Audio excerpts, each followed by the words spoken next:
আলহামদুলিল্লাহ, মাটি ফালানো এবং ভরাট করার কাজ চলতেছে। ইনশাল্লাহ আজকের ভিতরে মাটি ফালানো শেষ হবে এবং এবং আগামী 2-1 দিনের ভিতরে ডালার কাজটা শেষ হয়ে যাবে। তারপরে ইনশাল্লাহ আমার কার্যক্রম শুরু করব।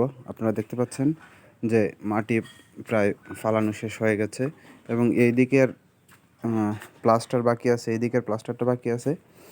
আগামীকালকে বা তারপরের দিন ইনশাল্লাহ এদিকের প্লাস্টার হয়ে যাবে। মাটি ভরাট হয় নাই, এই জন্য মিস্ত্রি আসে নাই। মাটি ভরাট হওয়ার পরে মিস্ত্রি আসবে। মিস্ত্রি এসে প্রথমে ডালাই পরে তারপর হচ্ছে আপনাদের প্লাস্টারের কাজ হবে। তারপরে এইদিকে গরুর যে খাবারের যে তাগার হবে, যেটাকে আমরা সারি বলে থাকি, সেটা হবে এইদিকে।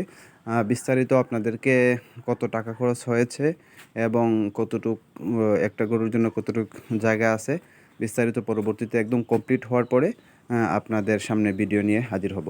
ধন্যবাদ সবাইকে। আসসালামু আলাইকুম ওয়া রাহমাতুল্লাহ।